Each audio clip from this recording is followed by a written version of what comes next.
Hello, my friends, my fellow Democrats.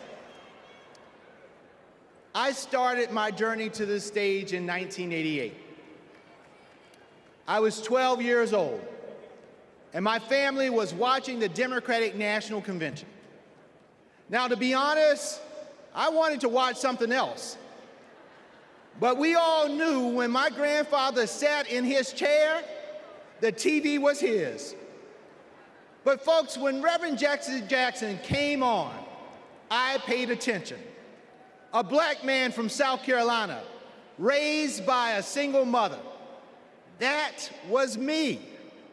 And as long as I live, I will never forget what he said. He challenged young people to hope and to dream. So that's exactly what I did. I dreamed big, I worked hard, and I never lost hope.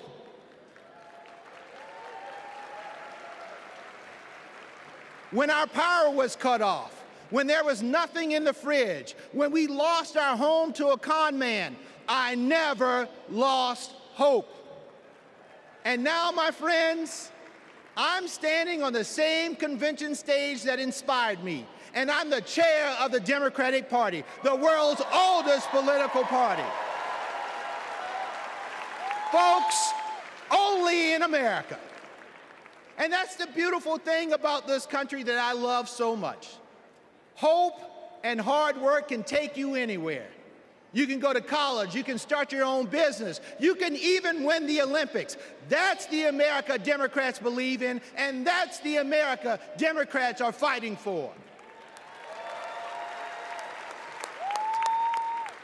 So 4 years ago, my friends, we were a country divided by fear, and we were stuck under a man who preached bigotry and hatred.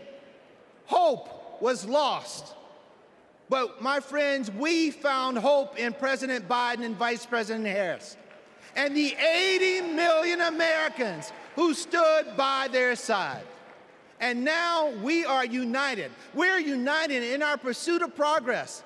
Because, my friends, they saw us. They fought for us. They heard us. And under their transformational leadership, we have forgiven billions in student loans. We have expanded access to health care, and we have strengthened the middle class. But the fight continues, and there is still more work to do. You know, I know that when we elect Kamala Harris and Tim Walz, they will build on our accomplishments, and they will create a country that works for every American. They will invest in our dreams and our futures, and hope will light our path forward. They will lead us in the fight for America, and believe me, when we fight, we win. And folks, we can never forget who we are fighting for. This election is about Americans who are watching right now, wondering, who's going to finally pave that dirt road, or make it easier to feed their family, or get medical bills under control?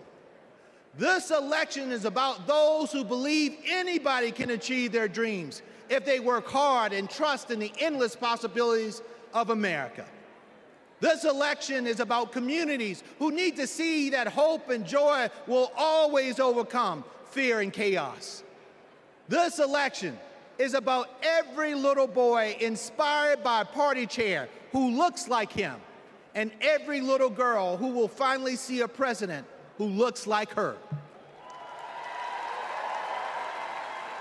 My friends, we are paving a path for them. We're working toward a brighter future for them, and we need each and every one of you to join us. In my beloved home state of South Carolina, our motto is, while I breathe, I hope. Folks, I believe in the power of hope, but it's going to take more than hope to win this election.